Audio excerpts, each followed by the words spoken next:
of the Asian Cup at this, their 5th time of asking. To do so, they have to get past Jordan, who have already held Japan and defeated Saudi Arabia. Jordan, who are appearing in just their 2nd Asian Cup.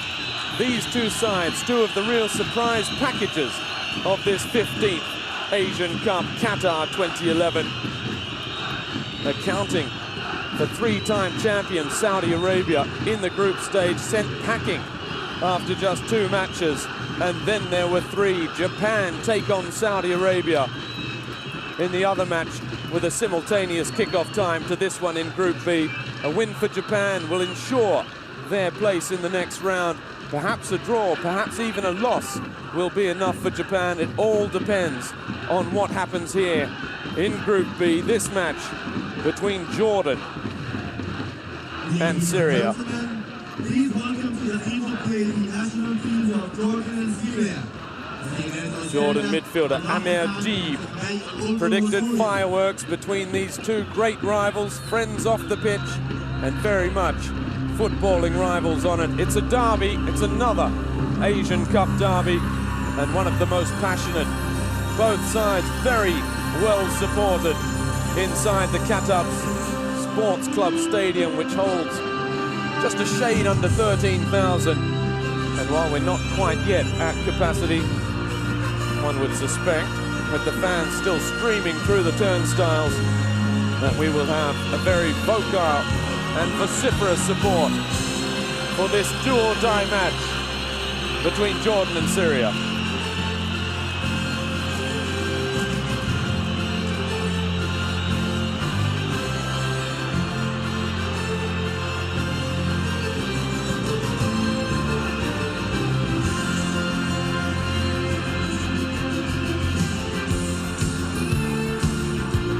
Well, it's hard to get much tighter in the Group B standings. Japan lead the way with 4 points. They have a goal difference of +1, but importantly, they've scored 1 more goal than Jordan, who joined them on 4 points with a goal difference of +1. Syria have 3 points, just 1 behind Japan and Jordan, while Saudi Arabia are playing for pride in their match against Japan with no points. This is the national anthem of Syria.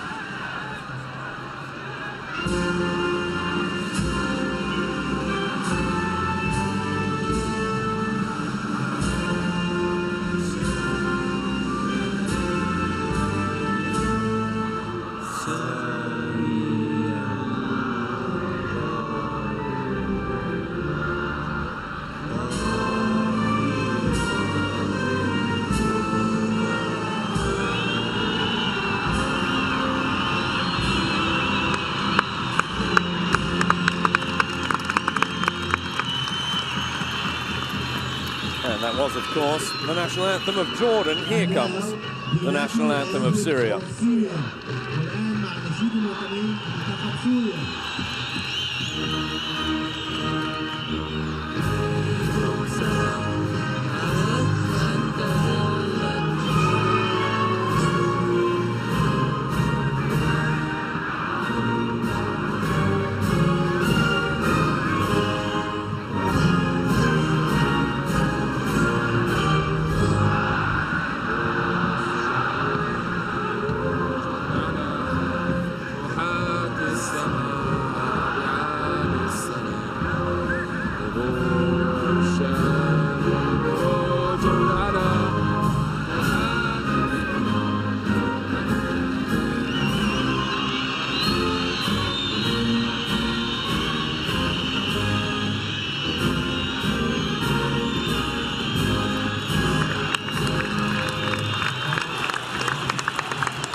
Valerio, the coach of Syria, who's already worked wonders in just over a month in the job. Very healthy support for both sides, and they're split right down the middle as well, from facing opposite the main stand. The supporters to the left are the Jordanian fans, and the supporters to the right, the Syrian fans. There is the Jordan team sheet. I'm Robbie Thompson, your commentator, joined by Bernd Stanger. Bernd, this Jordan side is a very settled side. They've made just 1 change to their starting 11 in the competition in both matches so far, and we've gone with the same again from the side which defeated Saudi Arabia 1-0. There is so much consistency in Adnan Hamad's team, Coach of the Year in Asia 2004. And that's why they are so consistent. Even their system, he never changed something. And they are full of confidence after two amazing matches against Saudi Arabia and after the draw against Japan. And Jordan is one of the biggest surprises till now. And we will see, you can call it derby, you can call it final. But one thing is absolutely sure. Syria don't have two options. They have to win. And Adnan's team is going to win. He said, we have no choice. I don't trust my team to play for a draw. It's impossible. And you see the Syrian side, they have many players under suspensions, but they have no option. They have to go ahead. They have to attack, win or pack your luggage.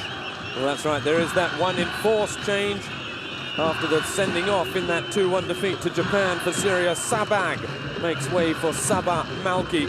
And as you mentioned, Bert, 7 Syrian players sitting on 1 yellow card. That could mean suspension for the quarterfinals if they do get past Jordan. And victory absolutely essential for Syria. Jordan, a draw, will see them through. And for the Jordan players, they've got 6 sitting on yellow cards as well. The referee, we saw him momentarily, Abdulrahman Mohammed from Qatar. As we look at Bernd Stenger's old friend, Adnan Hamad, on screen there, your assistant coach at Iraq, the man that took Iraq on that incredible run in the Olympics in 2004, a man you know well. But you've also been impressed by Tita Valariu, what he's been able to achieve with this Syria side. Under normal circumstances, it's not enough for any coach to build a team in such a short time. But he must be a great motivator because the Syrians are so anxious. They are full of hunger and so aggressive. And that's why we can expect today a great match. Well, the sense of anticipation here around the ground, around this tournament, has earmarked this as one of the potential blockbusters of the group stage. Syria have impressed so greatly as we're still about 30 seconds away from kickoff. Their fighting spirit that Valerio has managed to just instill in these Syrian players wearing their red and white strip against the Jordan side in all white. And the best way for Jordan is to look for the win as well. A draw will be enough.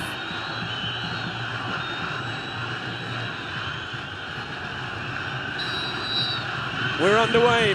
Fireworks have been promised from both sides in this West Asian derby, and victory imperative if these two sides want to march into the quarterfinals. And it's Jordan immediately in possession with Baha, the number 4. Now Odai. Odai looking for the big switch of play. Come out by Wael Ayan, but he's given it away immediately. Now the chance, and it's just wide. Well, it was a mistake that played in Jordan. Wael caught in possession.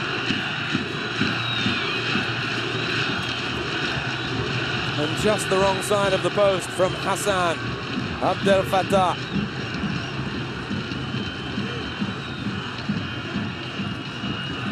Well, that's an early warning, Bernd.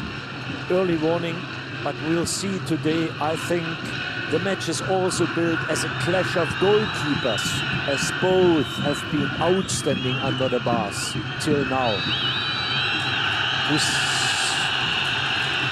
As we've got a free kick about 30 meters out, just to the left of centre. Well, that's right, Moussa Balouz, the captain of Syria this afternoon. And Jordan's Amir Shafi, who was man of the match in that 1-0 win over Saudi Arabia. We just saw him sitting his wall there. And we've got the Syrian players. They've had a scare at one end. Now they're looking to create. some interest at the other.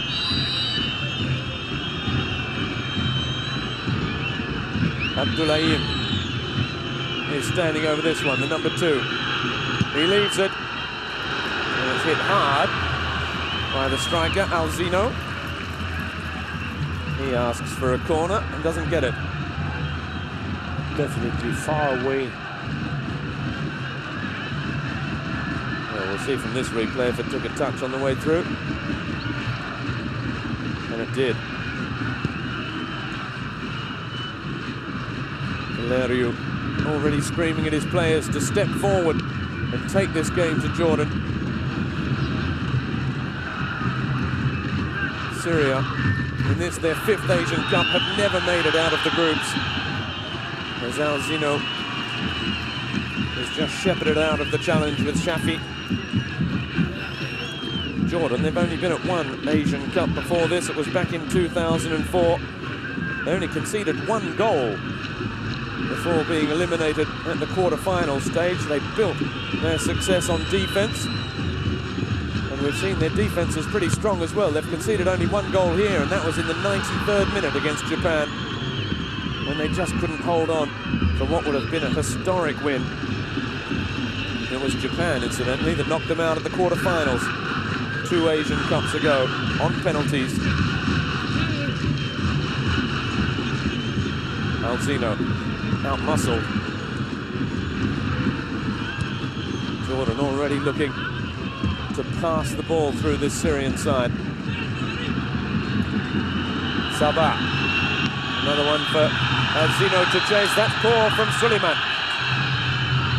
Alzino is there. He lays it back to Al-Hussein.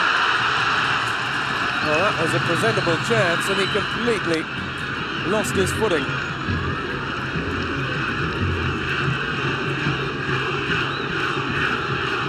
The chance of Syria for the side in red. Abdulrahman. Hussein.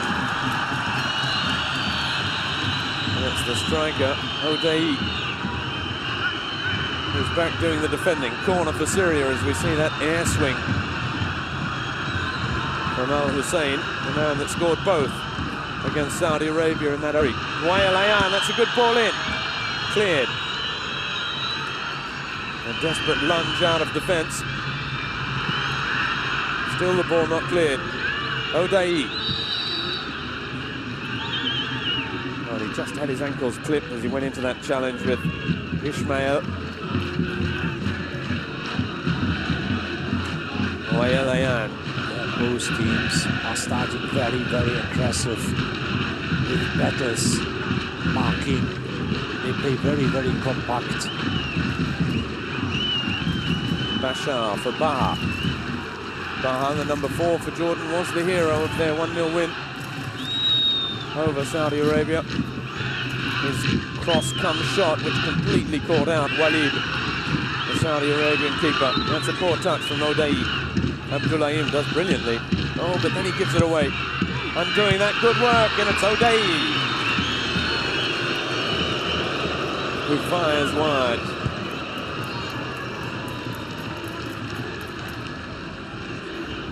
Strong, powerful player who used to play now for Al-Ki in Cyprus as a professional player. There's another one for Alzino to chase. He manages to prevent the goal kick. And for a throw, and before that, Abdou was in Greece, wasn't he, Bernd, with Santi? Yeah, but he couldn't make his way in Santi. It's not a bad team in Greece, and they sent him to Al-Ki. But the Cyprus League is not so bad. Even Anossis had some surprising results in the Champions League. Wael gets it to Hussein, whose shot is tame and saved by Shafi.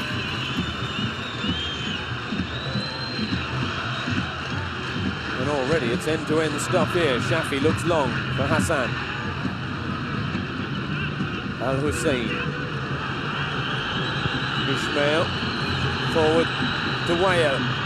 Wael gets another chance on that left foot. He's got a good left foot. The ball to the back post to Alzino.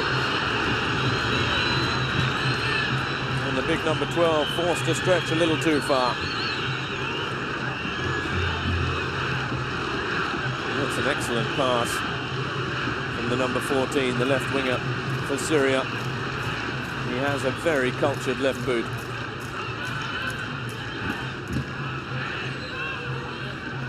You can see Syria, they have to win and they do everything. They are pressing with 3-4 players from the beginning, from the first minute. The coaching is pushing, and I know Adnan Hamad is a very controlled coach, and he will never ever open the defense now, never ever. And that's why it will be very difficult for Syria to break the wall. Well, Jordan do only need a draw. That will see them, no matter what happens, finish above Syria. They're currently 1 point ahead of them after 2 matches, 4 points from a win and a draw. You see the strong goalkeeper here. It's very difficult to find goalkeepers in this area who are 1.90 m plus, but they have one, and he was outstanding till now. We saw so many good saves, another foul, so many good saves, so many good goalkeepers here. Mark Schwarzer's brilliant save against Korea Republic, and even yesterday Nestorov magic in his match. Yes, Uzbekistan yesterday getting a 2-2 draw with China. Gao Lin's header brilliantly tipped over the bar by Nestorov. As that ball was dangerous as well from Hamad. And Balouz manages to claim it, but he was down on his knees when it arrived. It could easily have taken a touch on the way through. Balouz himself produced a fantastic save against Saudi Arabia in their first match when his side were leading 2-1. We've just heard from Al Rayyan Stadium that Japan have scored against Saudi Arabia. Japan win means that only one of these two sides will go through. And as you keep telling me, Bern, it's too early for all of that just yet. There's still a lot more that can happen. But we can expect a big battle between both teams. We won't have so much quality in this match. Players are not to deliver one-touch football, but it's not important. They have to win, and they will do everything. Pushed by an, I believe, enthusiastic crowd today. A little flick on towards Hussein. O'Day back helping out. Finally, Jordan managed to bring it away. It's forward towards Abdulrahman to chase Abdulrahman. Oh, that was a nervy header back. It could easily have bounced back. Hussein now. The number 6, he's one of the veterans in this Syrian side. Back out to Abdul Razak Al Hussein. Dispossessed by O'Day, who's on the charge now. That's a good ball over the top. The flag just up for offside. And that looked very close thing.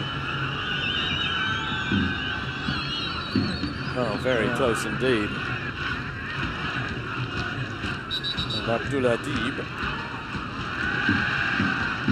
just not entirely convinced that that was the right decision. Our referee, Abdulrahman Mohammed, has got a problem with his radio transmitter. Perhaps he just feels it's slipping.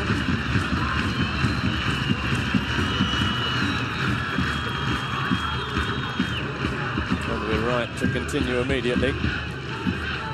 Well, we had those chances at each end, and the best chance falling to Hassan.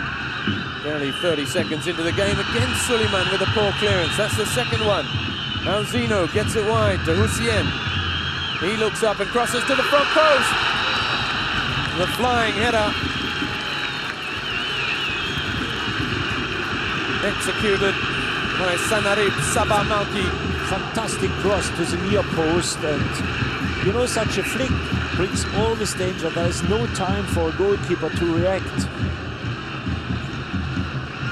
And it was a very good piece of defensive work from Bashar Bani Yassin, the captain of Jordan. Ball to the back post. Shafi again bravely comes and gets a hand on it.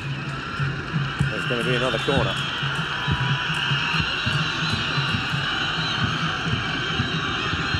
Just getting the fingertips to it. That's right down in front of the goal, supported by the Syrian fans. It's taken short.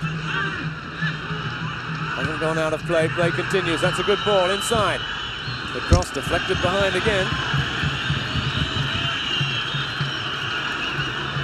Jihad Al-Hussein earning the third corner in quick succession.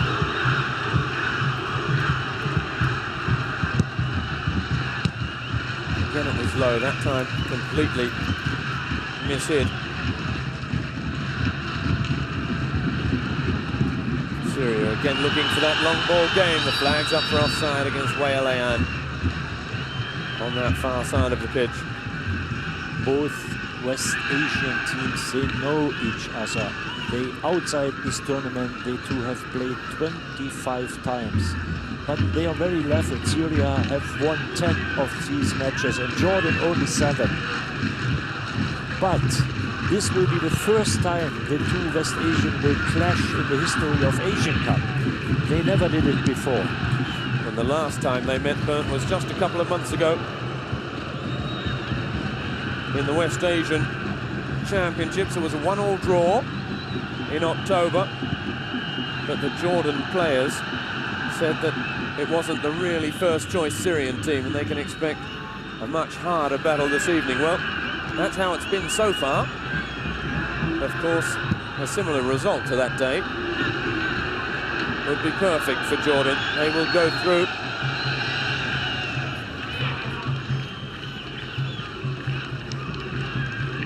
Hassan gets it inside. Japan have finally found their goal-scoring touch by the sounds of things against an already eliminated Saudi Arabia. We've just heard from Al Rayyan Stadium, it's 2-0. And even at this early stage, just 15 minutes in, it would look as though Japan are on their way. That's a good ball. Fantastic ball and the first great chance, and it's a goal! Surely. Syria lead, and it's Mohamed Al-Zino who finally gets his name on the score sheet. And Syria lead Jordan by a 1-0. And just look at the celebrations.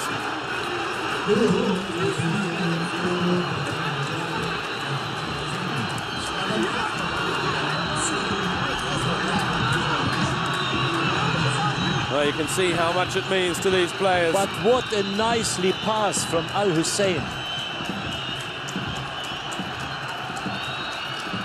The initial shot. He put all his experience in this pass. But Jordan, they are fined now for their performance in the first 15 minutes. They did absolutely nothing. They are waiting what Syria is doing. They didn't control the match, nothing. They've had to sit back and suffer the counter-attacks from Syria. And that time it wasn't a counter-attack, it was a very placed, thought-out and well-worked goal. Shafi unable to do anything but just palm it into the path of the on-rushing Al-Zino. And as you highlighted, the pass from Al-Hussein.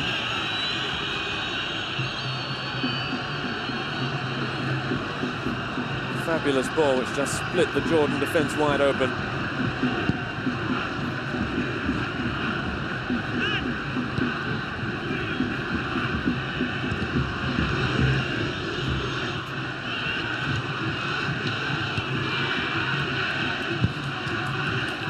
And now Jordan do have it all to do. Syria a step closer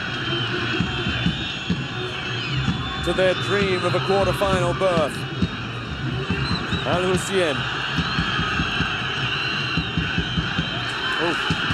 manages to skip it away to Al-Hussein, the tireless number 7.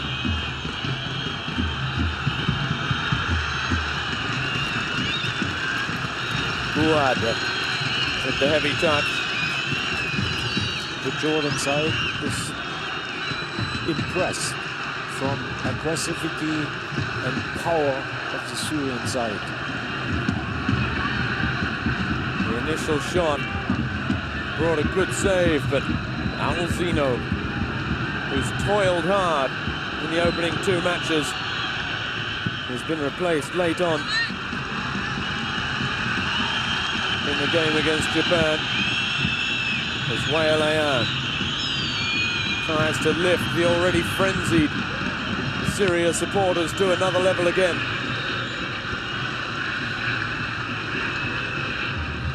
Al-Hussein.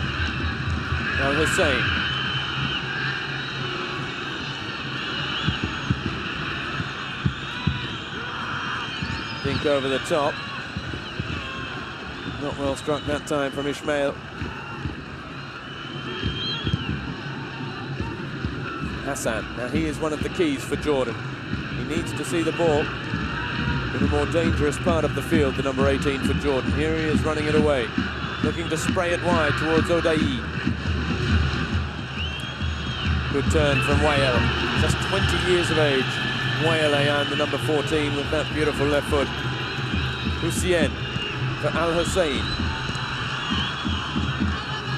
Sabah.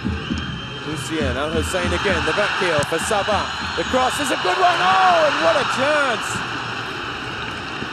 Amazing football on the right side. One-touch football, very tricky, nicely touched.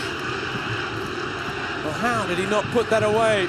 Al-Zino, it came on him quickly. It was a ferocious cross. And in the end, it's bounced off his shoulder. It was too fast for his head entirely.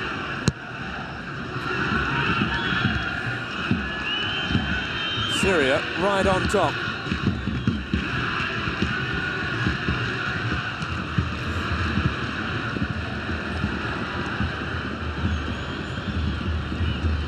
Well, goal scorers, Bernd, like to think that once they get one, the confidence is up, then they can go on and score more. But Al-Zino, really, that for a striker was a great chance. They are going to score the second goal, and Jordan is waiting.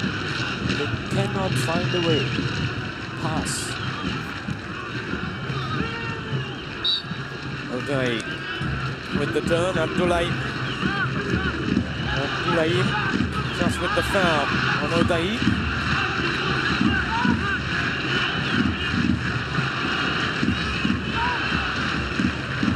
Bit of pressure on Adnan Ahmed now. Well, we've got a goal here. It's raining goals at Al Rayyan. Japan 3-0 over a Saudi Arabia side, Bernd, that I think may have already packed up and gone home. Hamad with the ball to the front post. Cleared by Ismail. Amir again. Little 1-2 with Bazem Fati. Here comes the number 16 to take the throw. One of 6 Jordan players sitting on yellow cards. Odayi is another. Al-Hussein gets the better of Bazem Fati. Now Al-Hussein.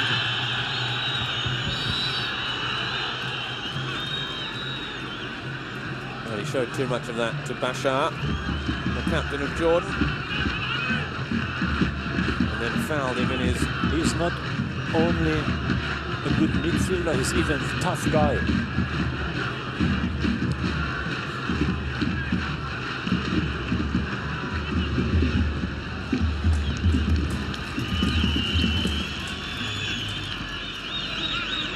Well, we see it's Syria, 55% of the ball. It looked as though they were the side that were going to be playing counter-attacking football in this one, but for the moment, they're really taking the game to Jordan. Odayi can't get there. Abdulrahman wins the throw.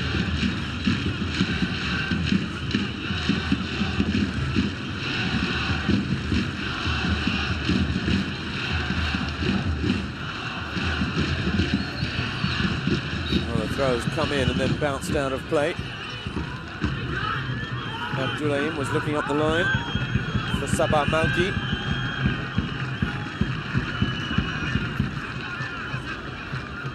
Well, what a moment for Tita Valeriu. He knows Syrian football inside out. It took Al Ittihad, the Syrian club side, to the 2009 AFC Cup. He's got a couple of Al Ittihad players in his squad, but only one in the starting 11 this afternoon. It's the number 17, Abdul Qadir Dika, in the centre of defence. It's an important role. There he is coming out and doing the marking on Deeb. Ismail. Wales ball inside for Ismail again. One for Alzino to chase. And that time, Mohamed Monir, the number 2 for Jordan, had the measure of Alzino. Mohamed Monir, who plays for Tishreen Latakia in Syria. So he will also know Syrian football and these players inside out. Deeb. Good switch of play towards O'Day. Oh, too easily read. Brilliant play from Al Hussein. They are inspired at the moment, Bern, this Syrian side. Slows a little bit down now.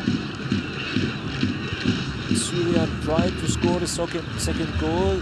They couldn't achieve what they wanted.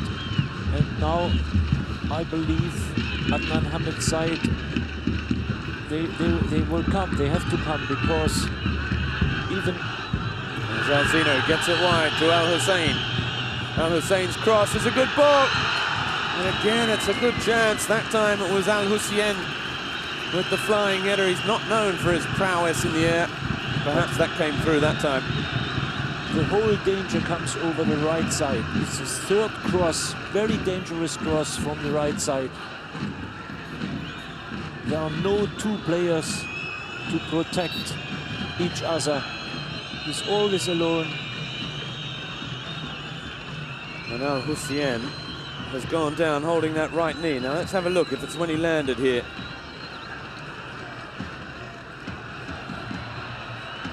No, it didn't look anything untoward.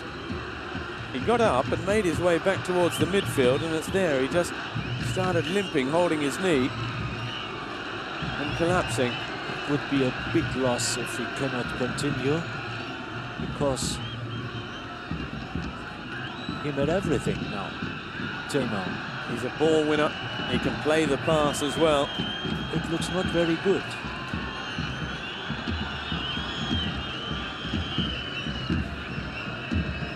Syria, who are without Nadine Sabag, as we have a look at the ever-running Abdul Razak Al Hussein, already 3 kilometers down, and you can see his heat map. He's working right across the midfield, a real box-to-box midfielder.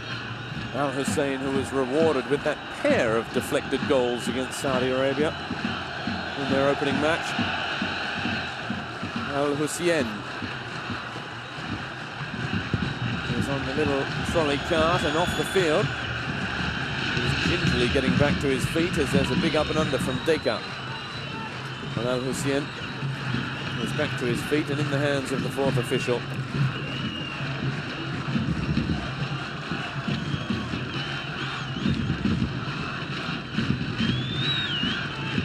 Baha. Wide to Suleiman.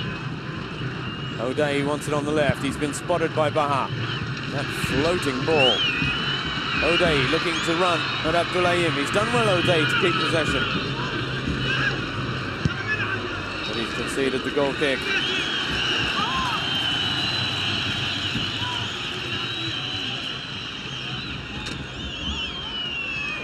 He does seem a player that can cause danger for Syria. Uday was outstanding in his last match against Saudi Arabia, but today he could not convince me. Everything went wrong. Nice touch from Alzino for Sabah Malki. It's another corner. For the moment, Bernd, the Jordan defence just isn't dealing with this right side of the attack, is it? From Syria. Wide open. Nearly nothing on the left side happened, but only on the right side. There are big holes.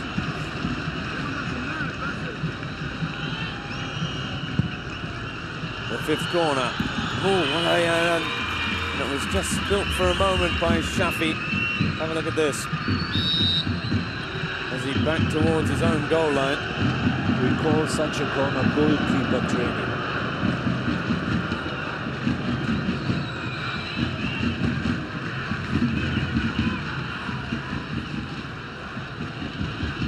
Diab with the header out, only as far as Bassem. Odayi for Hassan. Now deep, getting it onto that right foot. There's space for the shot.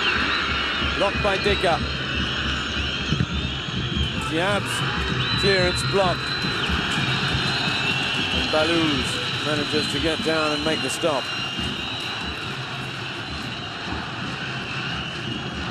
Well, this is the kind of urgency from Jordan now that we've seen from Syria already. Looking to run down, harass their opponents.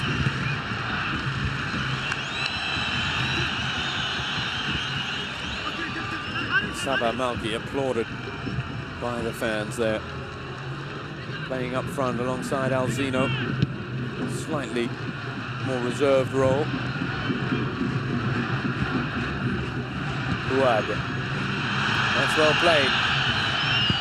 Wayel with the cross deep to Hussein. Can't spot him, but here's Ismail now. Ismail who hits it. Always missing away to the left. Syria, they do so well. Always coming over the wings. Left side, not so much, but right side, and it's so dangerous. Ismail beating Hassan to the ball. That looked like a foul from Malki. Catching Baha.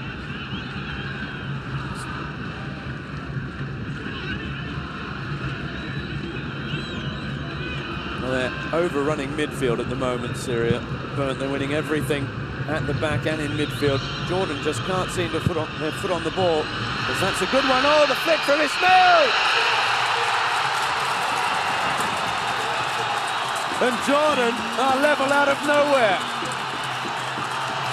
Misunderstanding between goalkeeper and his defenders.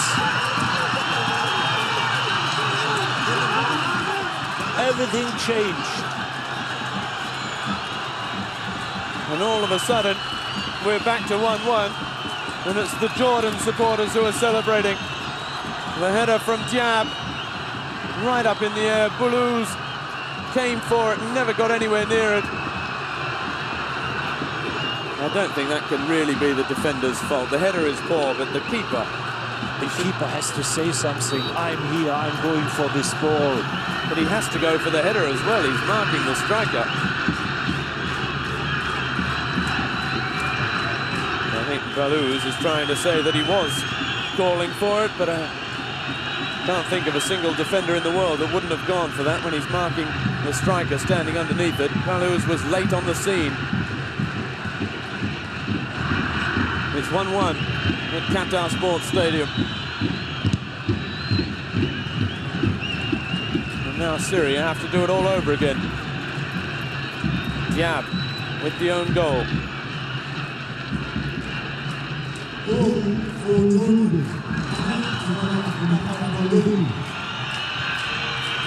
Syria come forward again.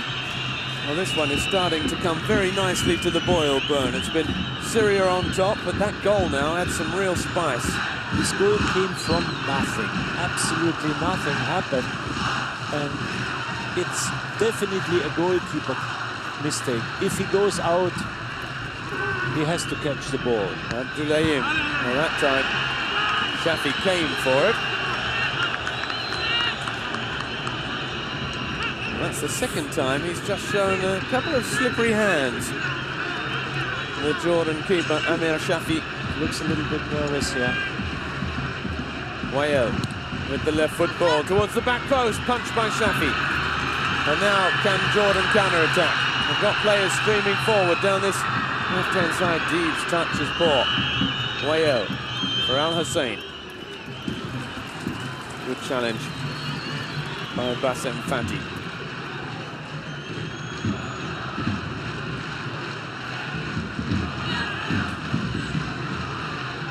Abdulrahman, Ismail, back to Diab, the man who equalised against his own keeper.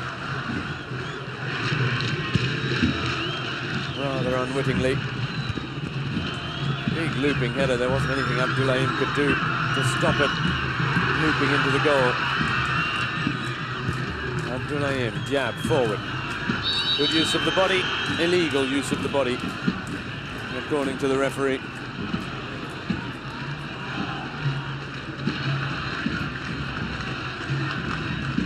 Here we see the goal again. It's a goalkeeper's mistake, definitely. He has to catch the ball, or he has to stay in his goal. He's just far too late on the scene. It's a very unfortunate. Ali Diab, who bears the brunt and has his name on the score sheet, but I think Toulouse must feel responsible. O'Day now, he's got space to shoot. O'Day. That was a good chance as well. He apologises. I think he was within his rights to try it. They were backing off. After half an hour, the heat of the game has increased, definitely, because Jordan is coming better and better in this game.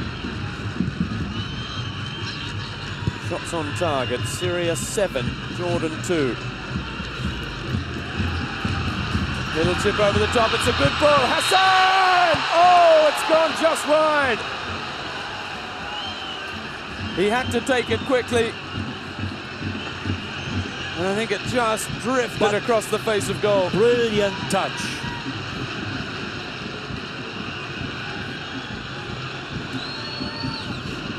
And that time, Bulu is completely deserted by his defence. Lovely ball over the top.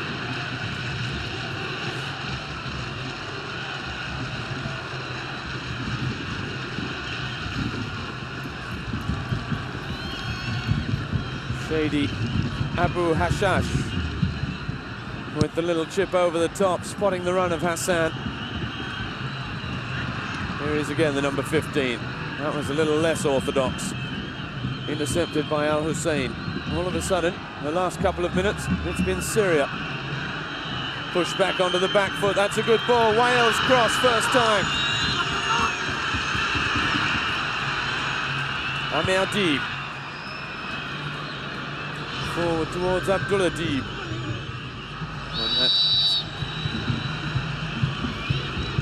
Well, Ali Diab was so clearly looking for the free kick.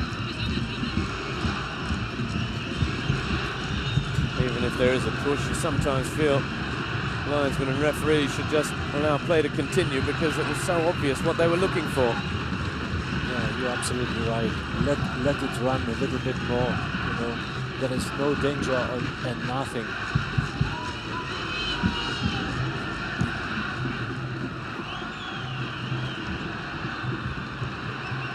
Amir Deeb for Abdullah Deeb. Amir Deeb has done brilliantly.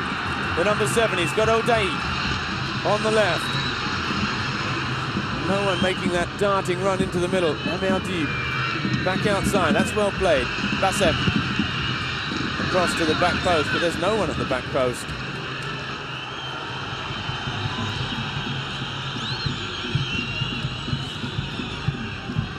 Ismail, well read.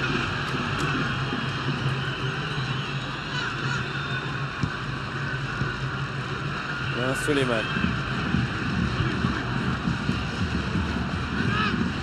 Was looking for, sliding in two-footed. Has to be careful there, Suleiman, with his white headband. Now Al Hussein. Al Hussein tries one. As always, just curling away. And from one end, we head up the other.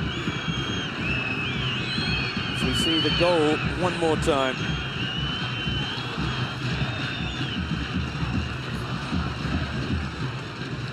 If he doesn't leave the score line, it would never be a goal. Yeah.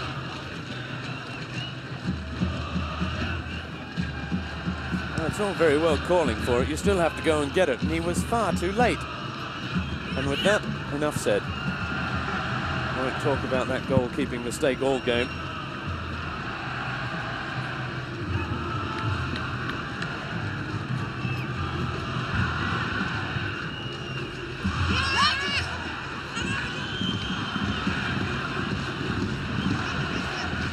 It's going to be a Syria throw for Samir Wawad. Up the line. Towards Sabah Malki. And now Baha. That's a good ball for Amir Deeb. He hasn't been able to prevent the corner. Balouz. So they're going to have some more defending to do. You said, Bernd, that your friend down there on the touchline for Jordan, Adnan Hamad, would never panic, would never come out of his defence, and slowly they've managed to turn things around. He likes consistency in his way, and this country made big progress 4 years ago with the historic qualification for the 2007 World Youth Championship. And even Adnan Hamad, he took 5 players from this successful team to his national team. But only one is playing. It means the other 4 have to queue. They have to learn. They have to stay with the team. This is Adnan Hamad's way. And he's quiet, he's controlled, and he made a brilliant job for Jordan. It's Syria on the attack now. Oh, Wael Ayan has been dispossessed. Great stuff from Hassan. Powerful tackling midfielder. Well, several step-overs, and the ball somewhat lost its momentum. Amir Deeb towards Abdullah Deeb. This time, Better. Balouz makes no mistake, and he launches the ball into the press stand just below us because of that challenge on Wael Ayan, who stayed down. But after the win against Saudi Arabia and the draw against Japan, expectation in Jordan is definitely increased. And Adnan Hamad said a defeat today would be pour cold water on all their good performance so far. It means everybody expects the next round. Well, they're so close, aren't they? As it stands at the moment, they are qualified for the quarterfinals.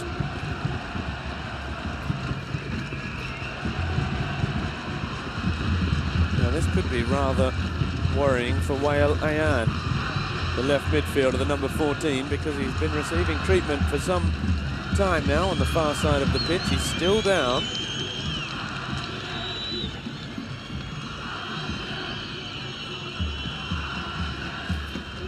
And he's onto his feet and jumps into the stretcher cart.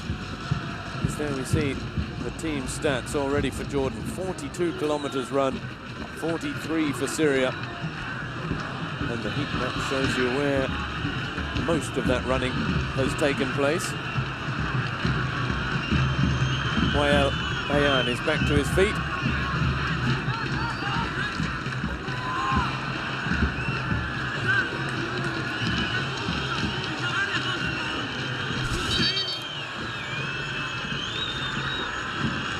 O'Day apologising for playing the ball into the corner when it should have been Syria's ball.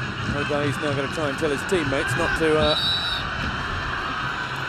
try and fight for the ball back. There was the goalkeeper that played it out, and the Syrian players just berating O'Day for not kicking it back to the goalkeeper again to start over. Wael Ayan has rejoined. Bassem Fati. Amir Deeb earning a free kick off Al Hussein. Hassan Hamad again. Hamad still manages to poke it through. Offside against Hassan. A good few meters offside as well. He loves to make those darting runs out of midfield, the number 18 for Jordan, Hassan. He's another player like the number 7 for Syria, Abdulrahman, who's just always full of running. Here he is again. That's a good return ball for Abdou. I think it was intended for Deeb. Bassem Fati.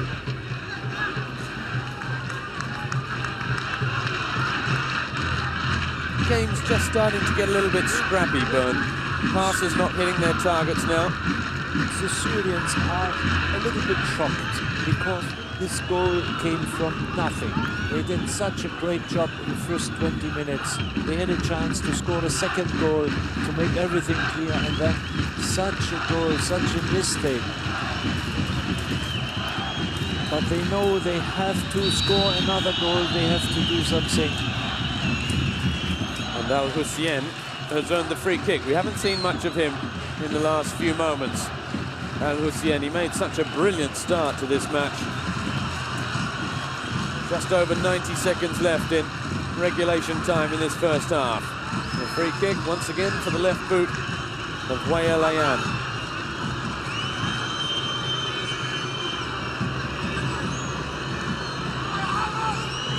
Mohamed Monir is knocked back the 10. The referee spotted something on the penalty spot now, telling Bassem Fati that he spotted everything, the Qatari referee. Wael Ayan. Little ball to the front post, that was heading in. Shafi with the punch clear.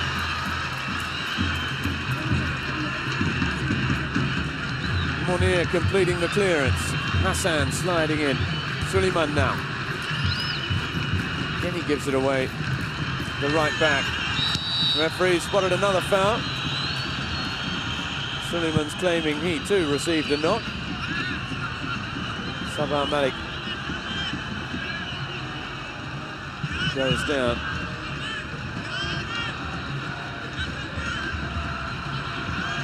Well, it needed saving again. Jordan brought all players back. All players in and around the box. All players there.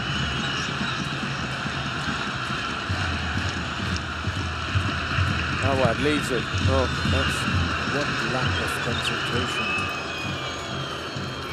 Al-Hussein with a very poorly taken free kick. 2 minutes of stoppage time at the end of this one. This first half, which for the moment has shown and provided plenty of action, and a goal apiece between Syria and Jordan. Wael Ayan. They switch flanks with Hussein.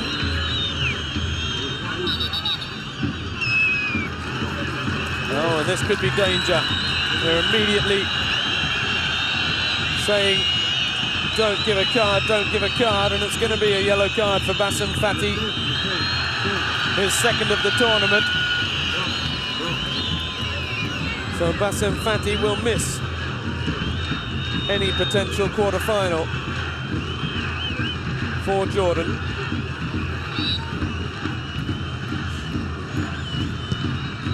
Abdulrahman, Alzino, the nod down, cleared by Abdou. Deeb again doing the chasing. Abdulrahman, well, that's a lazy pass outside of the right foot. No construction whatsoever, just hoping that one of his teammates was making a run in behind. Confirmation of that yellow card for Bassem Fati. I think he's just being told by Mohamed Monir to make sure he's all right. It's not the tackle that's got him, it's this.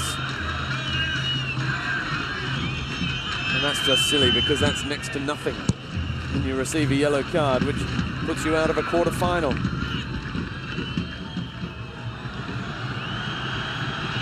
Alzino can't get on the end of Sabah Malki's ball. Suleiman, his turn to just boot it long. I think we've got still some very nervous sides out here, Bernd. Neither side wants to take any risks. They just want the ball up the other end of the pitch. As there goes the half-time whistle. Jordan 1, Syria 1. It was justified. First 45 minutes, there was not so much quality in this match. A couple of good curlings, of good crosses from the right side especially, some good headers. But Syria is under shock. Such a goal from nothing. It's always very difficult. But now there are still 45 minutes time to change everything. And we are looking forward for very, very interesting, exciting second 45 minutes. Well, half-time here. It's 1-1, half-time at Al Rayyan Stadium. It's Japan 3, Saudi Arabia 0. And that means that as it stands at the moment, Japan will go through to the quarterfinals to take on Qatar at the Al Khalifa, and Uzbekistan. And I stress all this is, as it stands at the moment, will play Jordan. But a single goal in the second half for Syria would mean it's Syria that go through in second place from Group B. It was Alzino that opened the scoring 15 minutes in after a lovely worked goal down the right-hand side.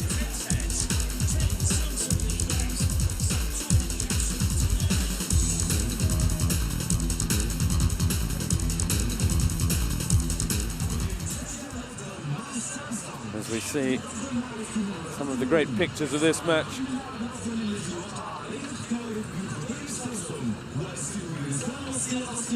And then that own goal from Al Jab on 31 minutes. Well, that was the start. It was inside the first minute, Burton. What a start that would have been for Jordan.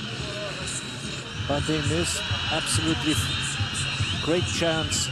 But you see, they are coming over the wings, and he has so much time to stop the ball, to have a look, and to bring this cross. And it was so many times happen. There we see it again. Hussein involved. He held up play, and then he picked that perfect pass. Sabah Malki. Shafi could only palm it out, and Alzino was on hand. Good following up from the striker, showing that he hasn't lost that striker's nose for a goal. But again, two players free on the right side, and he was free. You cannot blame a goalkeeper. What can he do? It was a deflection, and it was a great reaction. Yeah, just to deny the first one was brilliant.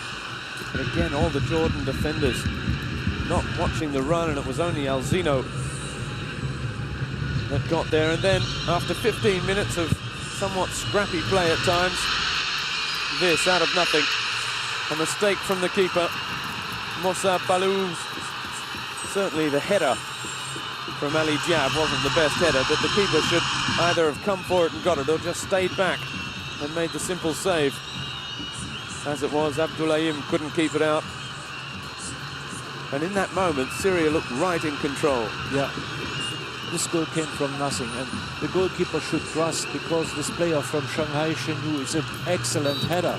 He's the best header in the team, and he could expect that he will get the ball.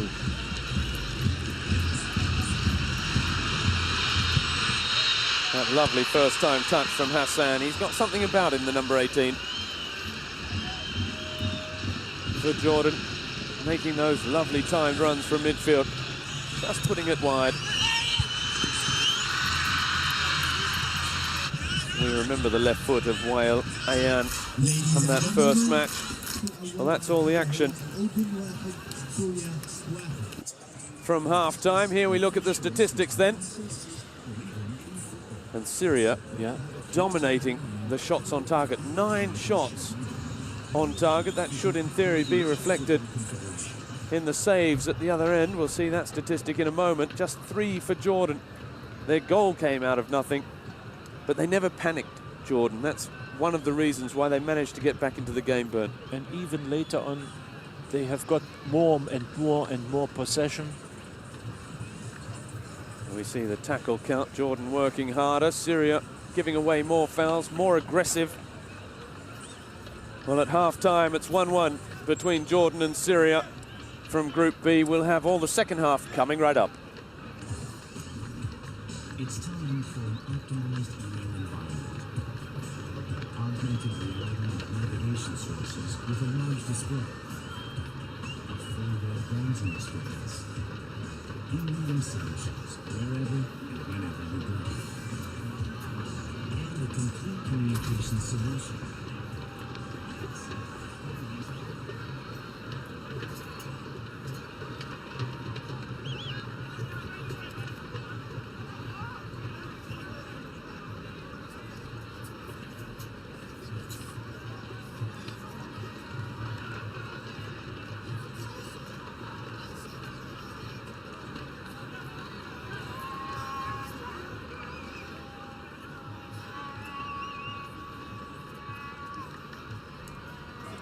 It's better now, or what's happened? Yeah. And now it's just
La vache de ouf.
Welcome back to the Qatar Sports Club, where, as you can see, it's a near-packed house. The Syrian supporters, as we pass over now to the Jordanian fans. And everyone's having a good old time of it so far. Those pictures coming to you from the Spider Cam, this amazing camera which can move across the entire surface of the pitch, suspended by 4 cables from the light towers, as we see our 2 sides return to the field. I'll have to get the substitutes off. We can't play with 23 versus 23. The referee from Qatar, Abdulrahman Hamad, making his way out to the center circle to place the ball.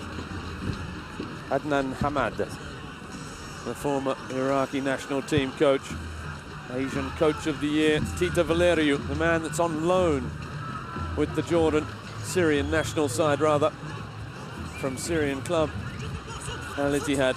The Spider Cam moves in.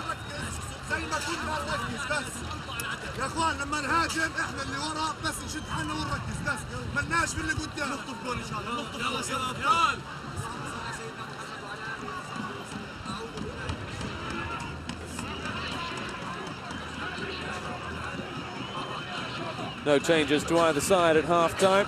We're right in that huddle with the Jordan players. You could hear Amir Shafi laying down the law before the number 7, Amir Deeb, took over for the prayer, and now we race across into that. What can we expect? I think there are no tactical changes.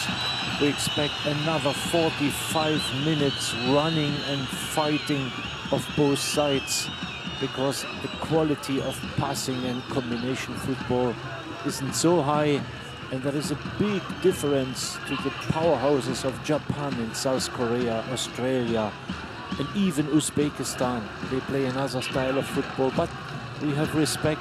The achievement of both countries is a great one. To attend this tournament, to be here, and let's see how they can perform in the second 45 minutes. Well, one half of football left in this tournament, it would appear, for one of these 2 sides, with Japan, who look to have top spot in this group, all wrapped up. They lead 3-0 against Saudi Arabia at half-time. If it stays like this, Jordan go through as Hassan, in the end, I think, was trying a shot from that impossible angle. For Syria, they have no option. They need at least 1 unanswered goal if they are to move into second place ahead of Jordan. Deka, wide for Awad. Switch of play towards the big man Zino, who nods down towards Sabah Malki. O'Day, he's been working hard up and down this left flank. Oh, and he's been caught by Abdul. Well, that was a little bit nasty as well. The right foot going for the ball, and then the left catching the shins. A double tackle. And Abdul goes into the book, and that's his 2nd yellow card as well. So any potential quarter-final, you see the right foot misses, the left does not miss. Studs across the front of that right shin.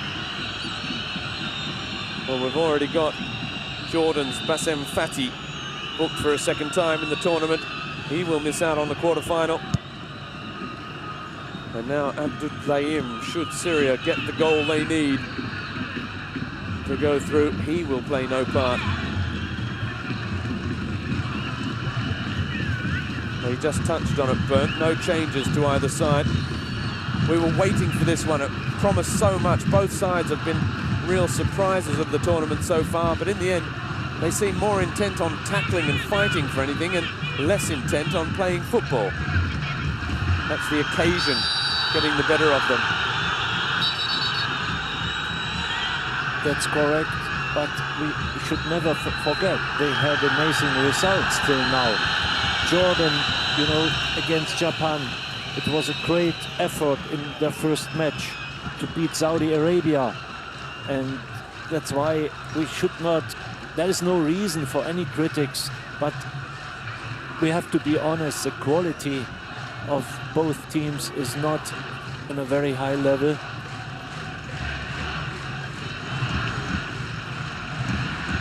Abdou goes into the book. The number 14 for Jordan. That does not result in a suspension, but as I mentioned at the top of the program, 7 players for Syria came into this game on 1 yellow card. They were without Nadine Sabag. He was sent off against Japan in that 2-1 loss for an absolute brain fade when Japan put their foot on the ball at a free kick, and he just came charging out thinking the free kick had been taken, trying to belt the ball away. It was reminiscent of the Zaire player back at the '74 World Cup. As that's a nice ball in, there was a bit of wrestling and grappling going on in the middle. The ball's made it through to O'Day. Another fierce challenge. Again, Jordan back in possession. Hassan loses out, and Diab with the chance to bring things forward. Alzino. And again, it's the Jordan players' turn to look up rather bemused. It's a free kick for Syria. His right arm came out to block him away.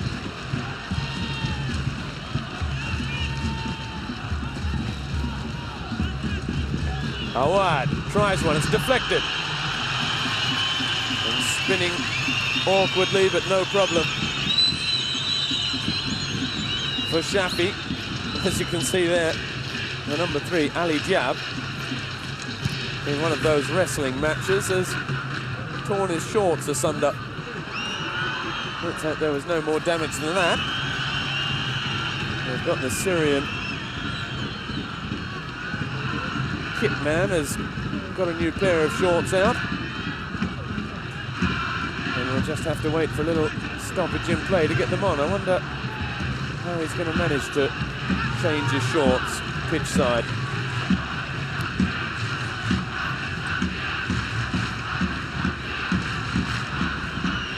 Suheim kicks it straight in to Hamad. Well, he's done a lot of rush clearances like that, Suheim. He's there for his tackling, I think, not for his play forward, as Ali Diab has received permission to head down into the dugout and change his shorts. Syria momentarily down to 10 men. There we are, we've got him all covered up. Don't want to see any of that, thank you very much. Suheim with the challenge. Now let's see what he can produce this time. Again, it's long. More measured that time towards Abdulrahman. And Ali Diab is ready to rejoin, new shorts and all.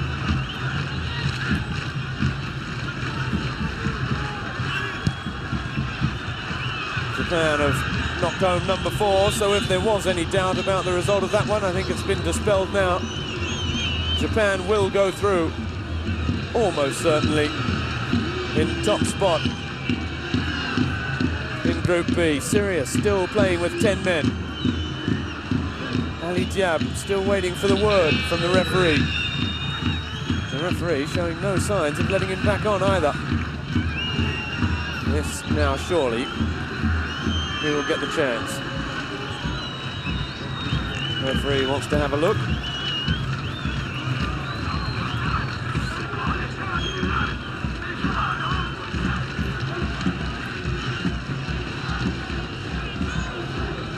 And now Suheim with the throw.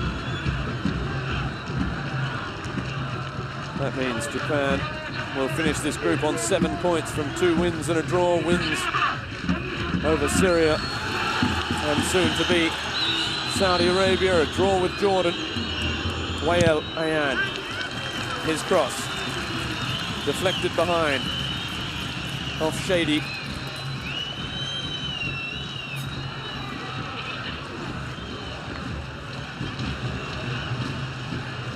Alzino showing he's not just a big lump up front, and he can produce some nice touches. It's a corner now. Al Hussein in towards the front post. It was a good ball. Hamad, but there's no one there at all for Jordan.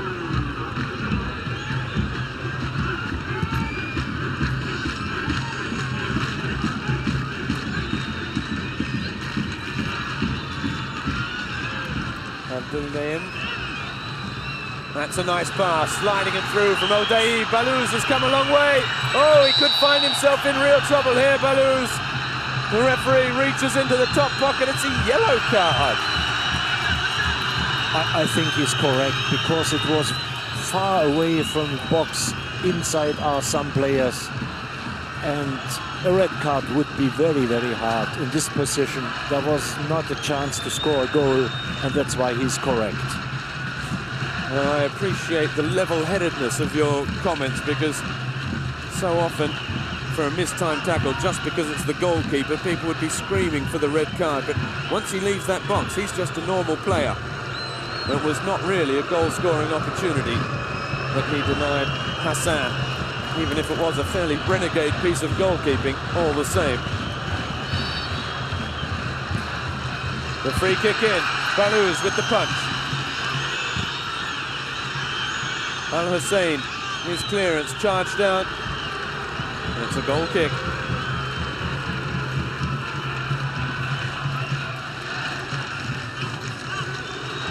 Well, he made a mistake for the goal they conceded, Bernd. There he was charging out a long way. He didn't need to come. Gave away the free kick, which could have proved dangerous as well. Hasn't been the most convincing performance. But there was no choice. He had to go because this player was very, very alone. If he can stop the ball, if he can turn, it's very, very dangerous. But I miss absolutely combinational football today. They're only running and fighting. And not very often, 2 balls in a row, but now they are coming over the left side. Wayan, back for Abdulrazak Al-Hussein. That's a good turn, and he's got the free kick. Just clipped by Odayi. Well, the first touch was nice from Abdulrazak Al-Hussein, but then he went without it. He's got the free kick, though. We saw an absolutely sensational free kick yesterday evening from China against Uzbekistan, Hao Junmin. It was on the other side of the pitch, on the right side, but about a similar distance. Al-Hussein is there. Abdulrahman as well, that man on your screen, suspended from the quarter-final, but still with a chance to deliver his side. Al-Zino, he's got the goal so far for Syria. He steps away. It is Abdulrahman. Abdulrahman, oh, it's a good effort as well, as the rain begins to fall here at Qatar Sports Club. And this is an entirely open stadium.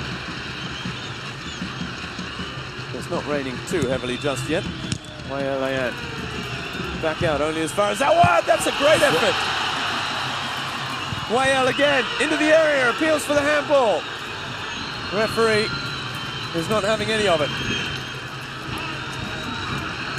Fabulous strike from Awad and a brilliant save from Shafi. Syria just starting to turn up the heat again. Wayan, going to be slippery conditions as well. It's the first rain we've had in the tournament. Little dink over the top. This is well played from Syria. They're digging deep and starting to turn things around now.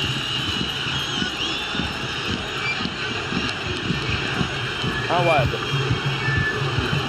across to take the corner. The left back takes over those dead ball scenarios from Wael. It's a good ball. The header over the top from Ali Diab. And Ismail was in there as well. In fact, Ismail wanted it, and it was Sabah Malki who got the touch.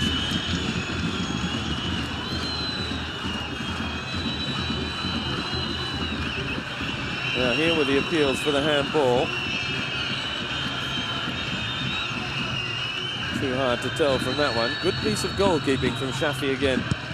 He was by far the more assured, but you said it was a battle between the keepers. Yeah, he was a little bit nervous in the first half. He couldn't catch 1 or 2 balls so safely, but now you can see his quality. Well, he's more of a shot stopper, isn't he? We saw that in the previous matches as well, as Wael Ayan with a good ball again.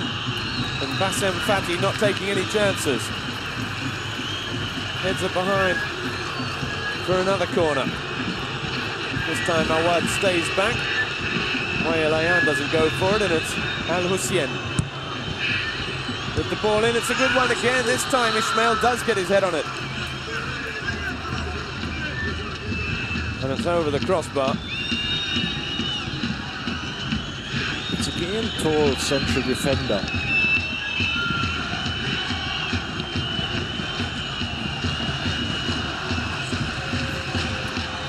Looks like Jordan are going to be the first side to make a change. Moyada, Abu Keshek is stripping down, preparing to come in as O'Day gets there first. And O'Day has scored. Jordan lead 2-1.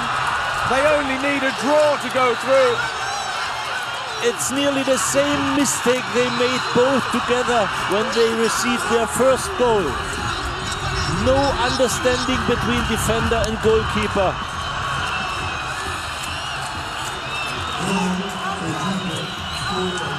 And now Syria must score twice. Look at that, a long ball. Not touched by anyone all the way through. And again, you're absolutely right, Bert. Ali Diab and Balouz again involved in the mix-up.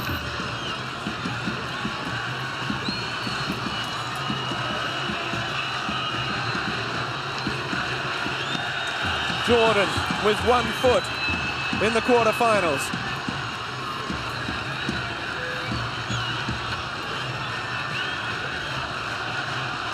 Al Hussein. Well, we've seen Syria's fighting spirit so far in this tournament. Al Hussein decides to try it from distance. O'Day, the goal scorer, brings it away for Jordan and calms things down. That's a good ball. The flag stayed down.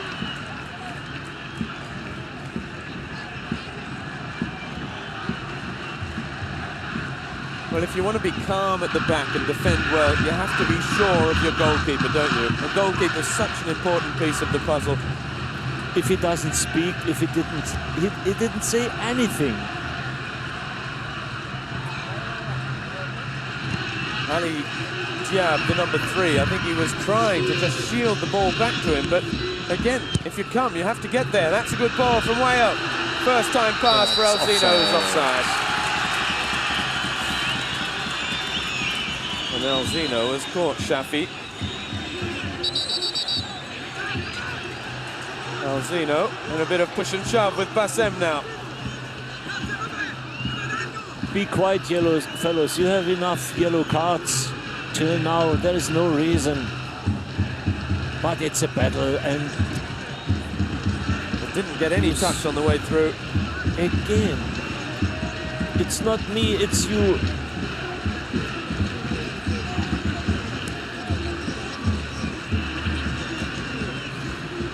You can see Ali Diab, he's trying to shield the ball back to his keeper. And again, the keeper doesn't get there. Completely the same. But the first one was a header, and now Uday was a winner. It's interesting, the Uzbekistani coach, Vadim Abranov, is next to us. He's sitting here with his whole team, watching the opponent for the next match. Could be Jordan. That's looking very much like being Jordan. Abdallah Deeb, the number 14, makes way. And it's Abu Keshek, who's a like-for-like move coming into the game. Meanwhile, for Syria, they're going for broke. It's going to be a double change for Tito Valeriu's side.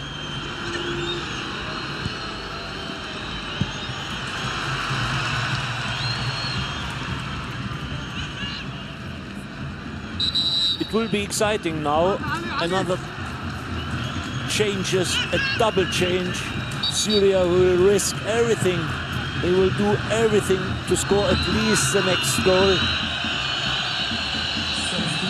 And they're bringing on their star striker, Firash Al-Khatib, who arrived with an injury. He replaces the left-back, Awad. And that will see Wayalayan drop back in. Well, that's disappointing for me, for Valeriu, who's pointing the finger at his central defender, saying all of this is your fault, perhaps.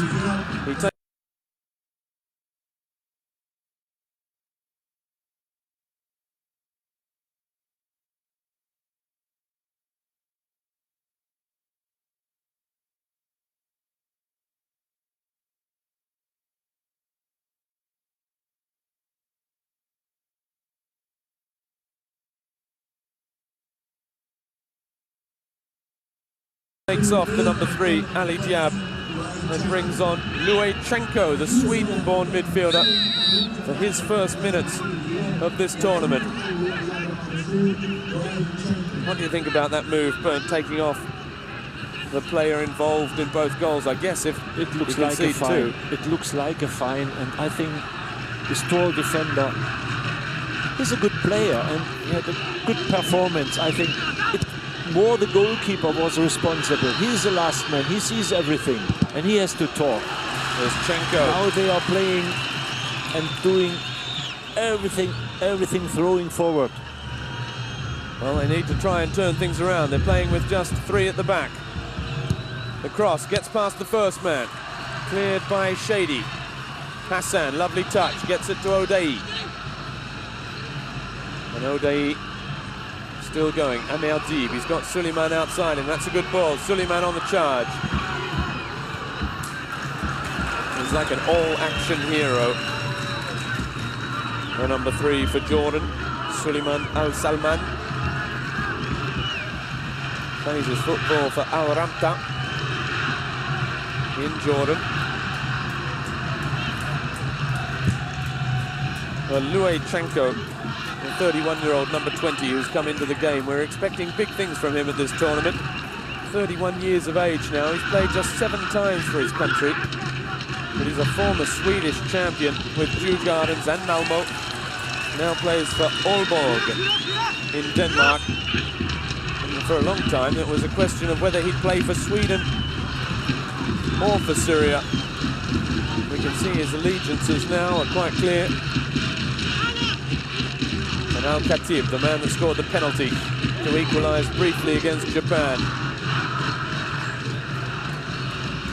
And number 10 also into the game for Syria. Here is Chenko.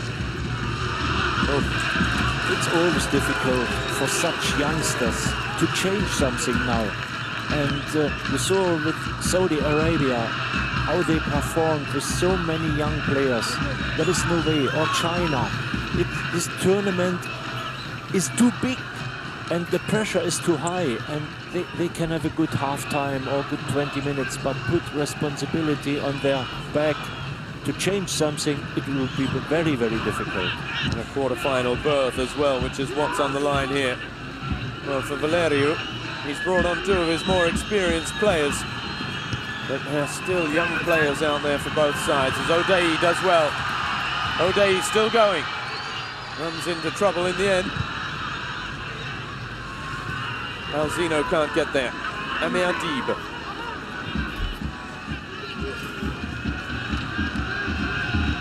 Just trying to run the ball out by himself. You can see the speckles of rain still falling.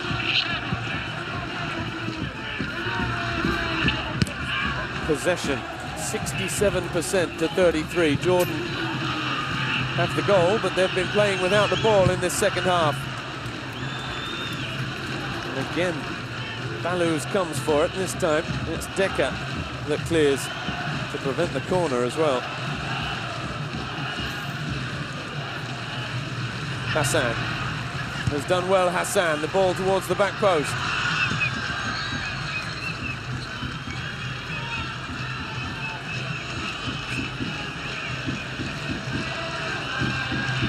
Baluz.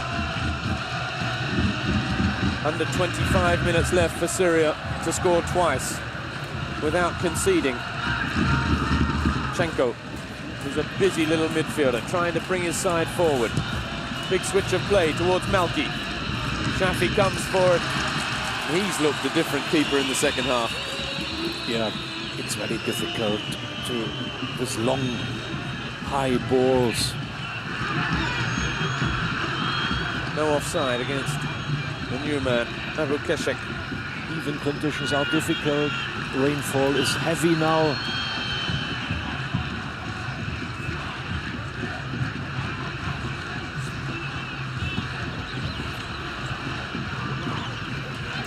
Long one forward towards Hassan. Beats everyone. He's out for a goal kick. Balouz to the new left back.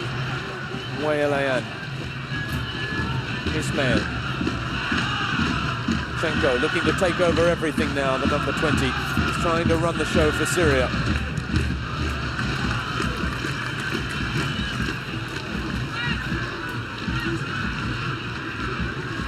Wayalayan. Up the once again, throwing himself at it.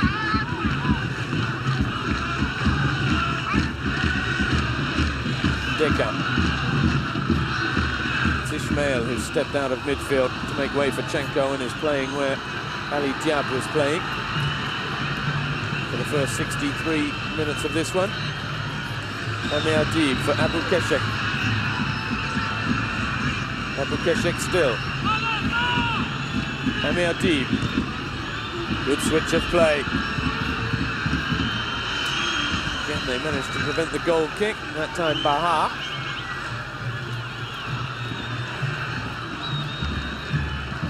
Al-Hussein wins the throw.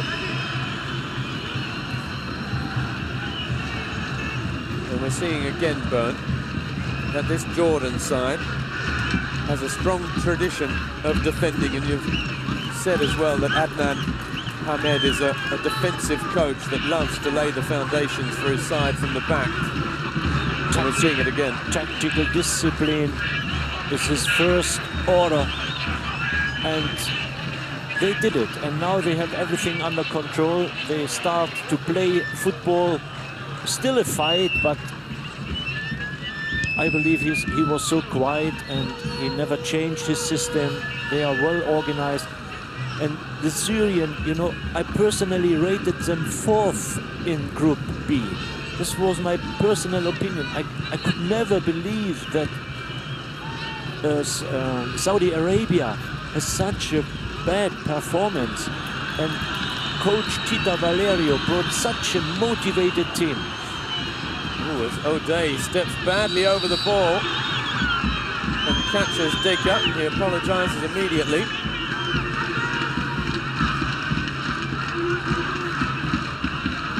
Al-Hussein. Well, Saudi Arabia's performance, even if they came with a young squad, was still a surprise to many observers. Al-Hussein. Alzino. Now they've got numbers queuing up in the middle. Again, they go for that little tricky ball. Alzino still. Hassan. Back for Hamad. Hassan wants it up the line. Hamad is starting to run out of steam. 30-year-old vice-captain. He's out there for his experience as well, but that's the second time in succession he's given the ball away cheaply. Abdulrahman. Into the feet of Al-Khatib. Al-Khatib, the reverse pass, easily read by Baha. Abdou for Hassan. Baha's running ahead of him. Abdou wide on the left. He lays it back to O'Day. But you see, they leave still 6-7 players behind the ball. They are afraid for counter-attacks, and Adnan is directing everything from his sideline. Chenko.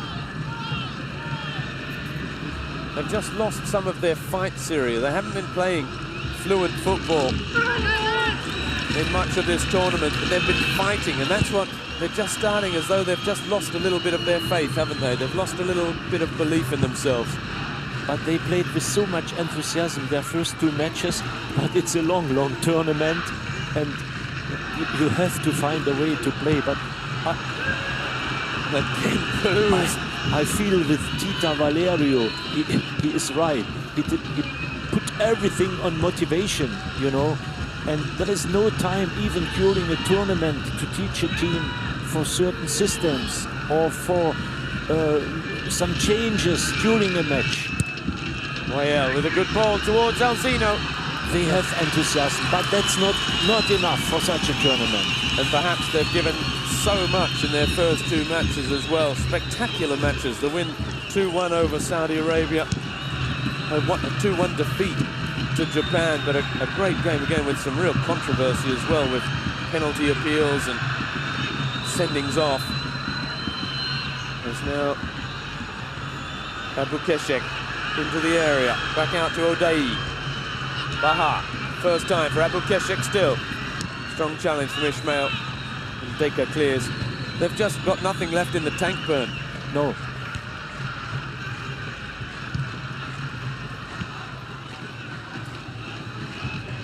Wael, forward. For Abdulrazak Al Hussein. Even he, the number 7, has just run himself into the ground in this tournament.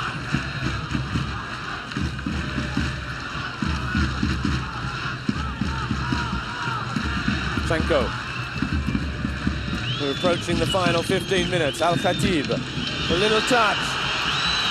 Alzino can't get there. Shafi spilt it. And a nervy moment for Jordan, but they survive.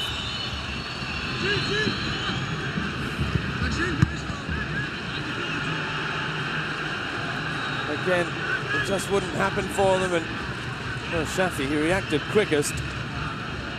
Yes, very slippery.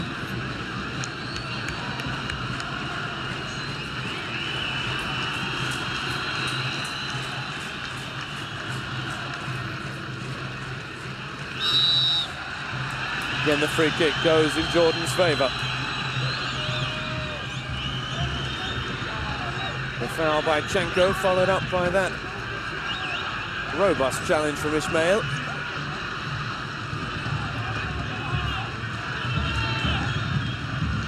Well, they can take it beyond Syria now with a third goal of the evening, you feel. Bassem Fati. Wael Ayan with the ball away. Abdulrazak Al Hussein gets there, that should be a free kick. Taken quickly, Alzino. Looks inside, he's got Chenko in the middle, he takes a little too long again. They need to get the ball moving. Al-Khatib for Wael Ayan. Bashar clears. Today's official attendance is 9,849. Deka.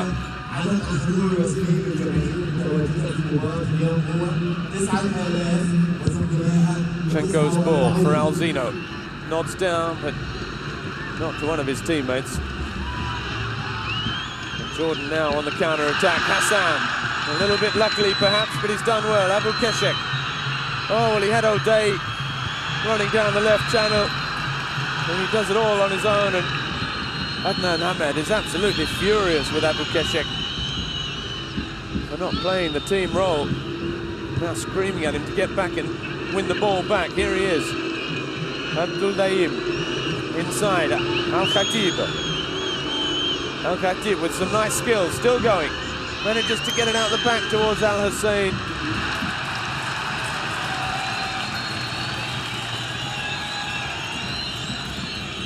Well, he showed some nice skills, but rather ineffective on the edge of the box. Once again, Jordan with so many numbers back.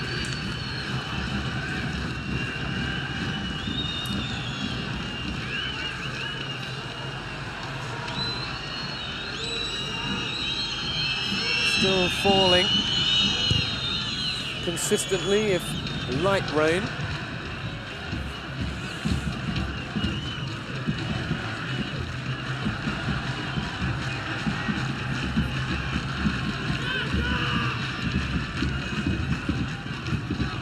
Suheim with the throw for Hamad. This touch can't find Hassan. They're playing intricate, tight little circles. They know. I don't think they're interested in scoring another burnt Jordan. I think they just want to hold on, get this finished. Syria needs a goal in the next couple of minutes.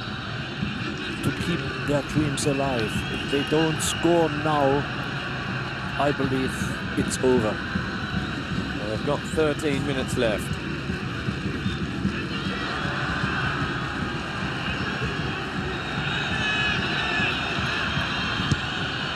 The Syrian supporters, head in hands. Can their side produce another astonishing comeback? Can they dig deep again? Hassan. Hassan still.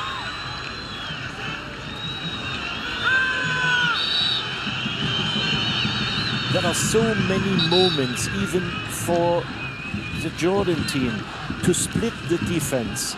They are in front of the goal, but they don't see this moment. They have not the feeling to play this pass. Another change for Syria then, their third and final.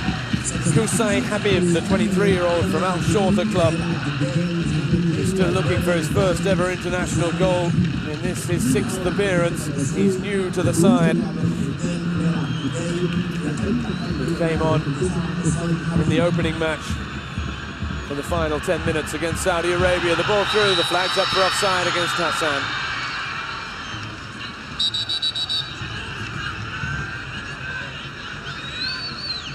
And it's Abdul, the right back, who steps out of the game. So now it really is out-and-out attack for Syria. They're playing with just 3 at the back. Chenko playing just in front of Wael, Deka and Ismail. First touch for Habib. Al Hussein, that was a nice turn.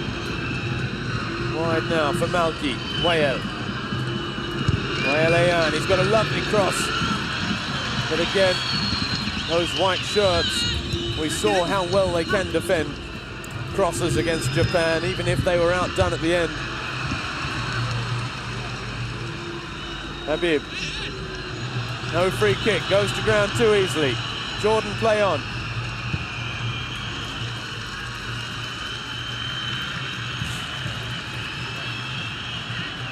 Oday Al-Saifi, the man whose goal separates these two sides.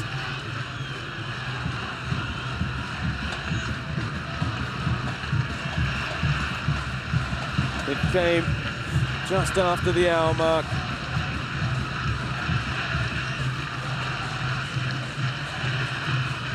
And the Jordan fans will be singing his praises well into the night here in Doha.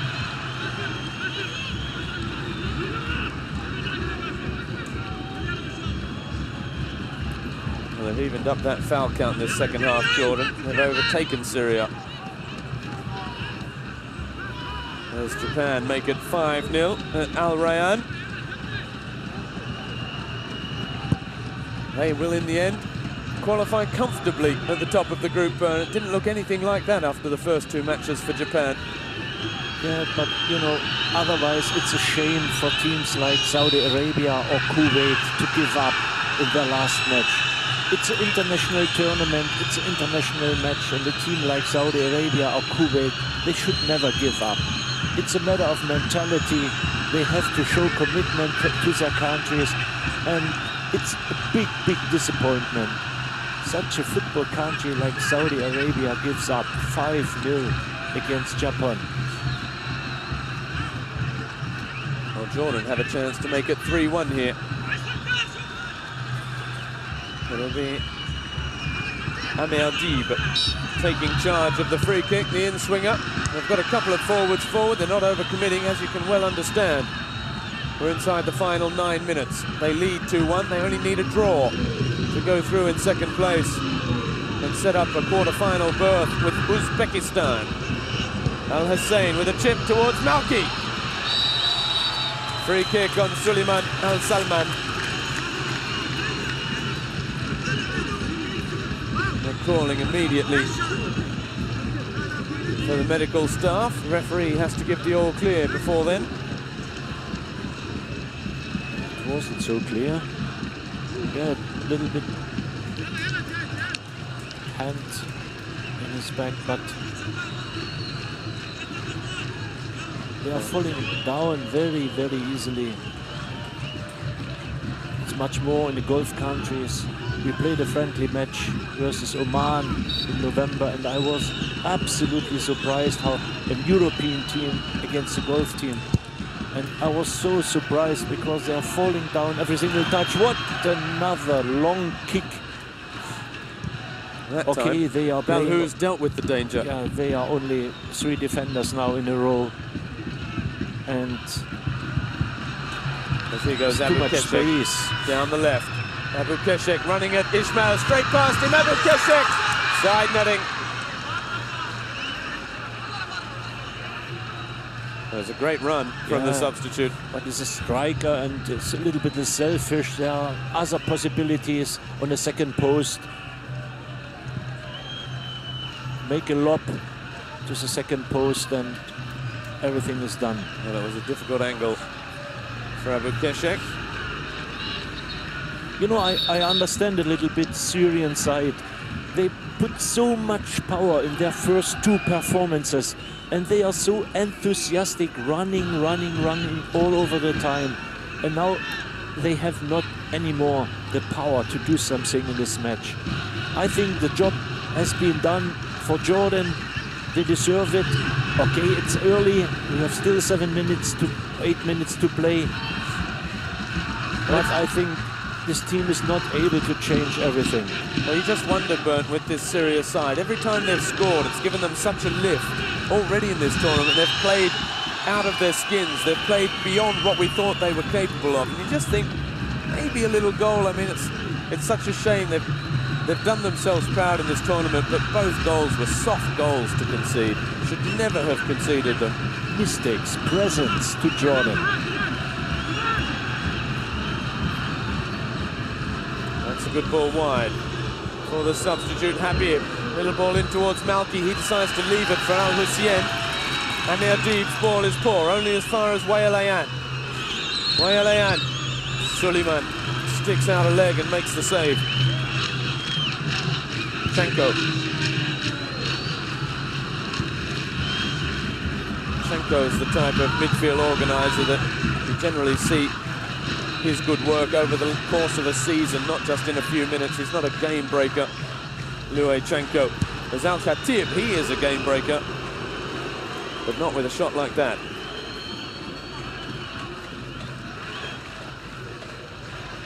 I have to be honest, I am not neutral today. I'm a little bit with Adnan Hamad because we had 2 very, very hard years together in Baghdad, in Iraq. We were working together under very, very difficult circumstances. And it's good to see that he follows his way and he's one of the best coaches in this part of the world. And he brought Jordan to the next stage. Al-Hussein with a chance to cross for Syria. It's towards the back post, but there's nobody attacking the ball. El Zino has to be the main target. He has to get in there and try and fight for the possession, the number 12, and get his head on those when they come in. We just saw the running statistics for the 2 sides, Bernd. In the first half, Syria had outrun Jordan. They've turned that around. Supports the argument that this Syria side just have nothing left to give. They've been outrun, largely outrun, and in the end overtaken by this Jordan side. It's still time to change everything, but to do so, you need at least physical power, and much more you need mental power. And if you see the body language of the Syrian team, I think step by step they are feeling today we have nothing to win. It's over now, and that's why I feel a little bit with them, but I don't believe there will be a sensation in the last minutes. El Zino jumping against Odai and wins the free kick again. We're going to have another substitution. Syria have made their 3 changes. Their fans are starting to make their way out of this open and rather wet stadium now. As Decker wins the header towards Al-Hussein. Suleiman. It's a little bit like Jordan's version of Vicente Lizarazu, the little number 3. Yeah. And you see, Adnan Hamad, he has still an option now to kill the time, you know, to bring another one. Well, there are words in there between Al Hussein and Hamad.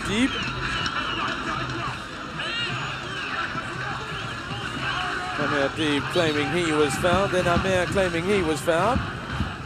I'm the one hurt, not you, says Al Hussein. So here comes that change then for Jordan. And it's the number 18, Hassan Abdel Fattah, to be replaced by the number 21, Ahmed Abdel Halim. But you know, emotions are down. The players know each other. They are neighbors. And that's why there is a lot of respect.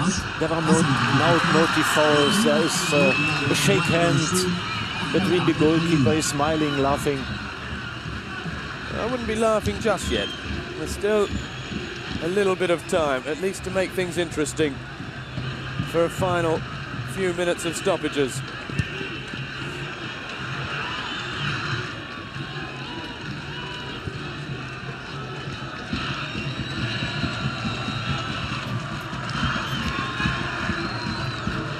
Al Hussein, he's done brilliantly, Al Hussein. He's been one of the star performers for Syria so far.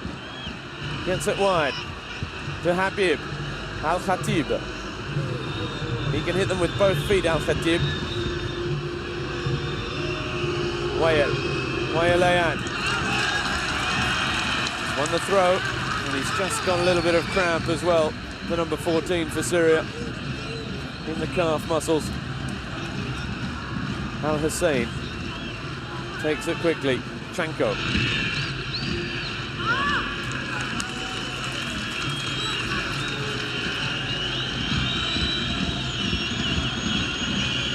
Well, that's more evidence of the tiredness as the Jordan fans can sense victory. The only other time they played in the Asian Cup, they made the quarterfinals. And they might yet have more to say. Halim, the latest man on the pitch. Still in possession, the number 21. Back out to Bassem Fati.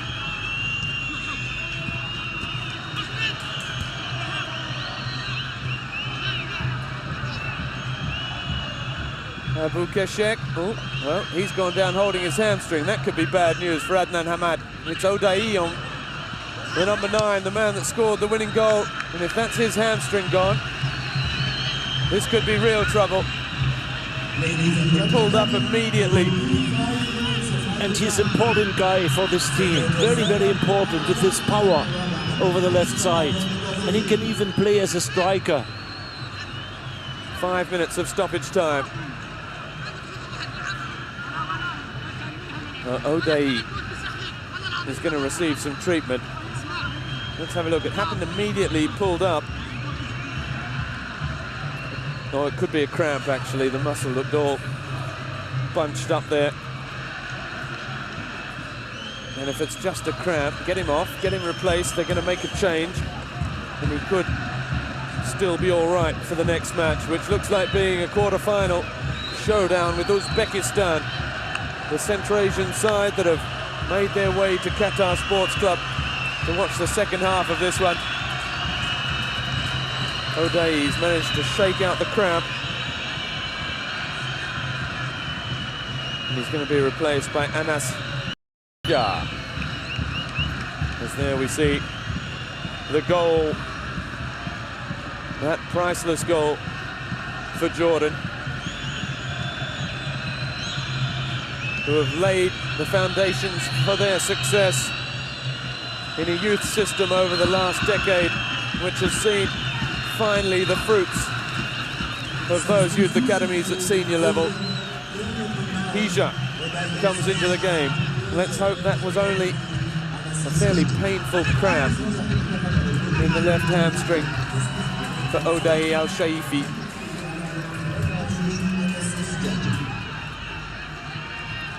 Deka, he's worked hard at the back.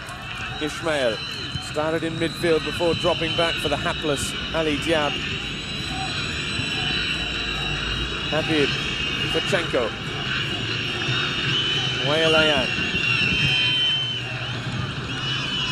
Suleiman,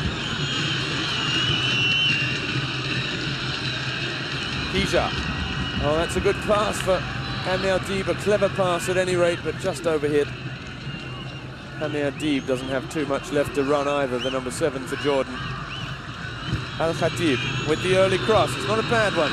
Header away by Bashar. He's had a good game. The number 8, yeah, in the center of defense for Jordan.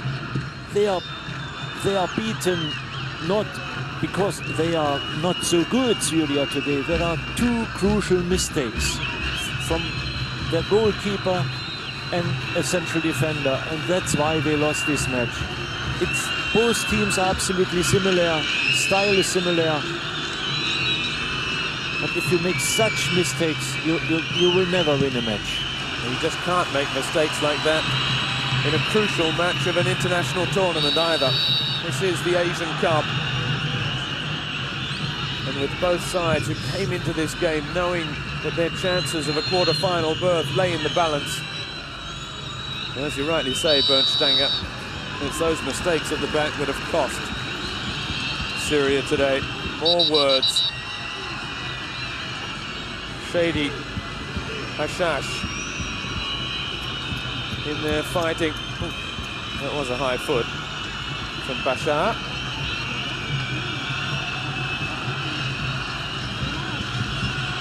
Catching Malki on the head.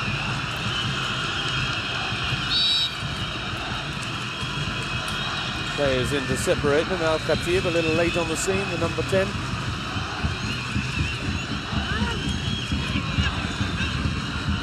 Shafi towards Hamad. Deka. Chenko.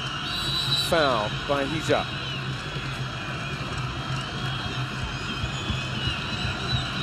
And with Japan romping away to victory in the other match, they will play Qatar in the quarterfinals. Jordan now just 30 seconds away from a quarterfinal berth against Uzbekistan. Al-Hussein still full of running. Referee waves play on. One for Abu Keshek to chase. Ismail is there. The header from Bahar.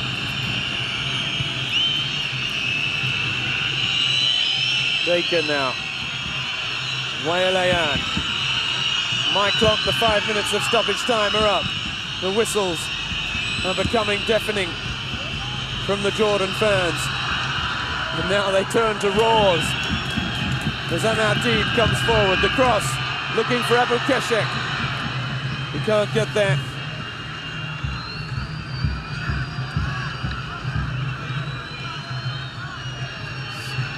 Abu Keshek fighting hard. It's all over at Al Rayyan. Japan 5, Saudi Arabia 0.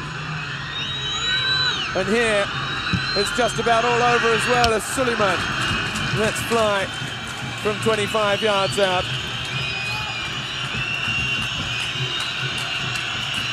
O'Day, whose goal looks like sending Jordan into the quarterfinals. There goes the final whistle. Jordan are through to the quarterfinals of the 15th Asian Cup. An own goal from Diab and O'Day cancelling out Alzino's opener for Syria. A brave and courageous Syria. Still, after 5 attempts, have never qualified for the knockout stages, and they will have to wait another 4 years. And we can call it a sensation that Jordan made this big progress. And you can see what a huge surprise it is. Japan and Saudi Arabia were the 2 sides we expected to go through. In the end, Japan lived up to their billing as the favourites in this group. Suleiman has gone and grabbed a flag from the crowd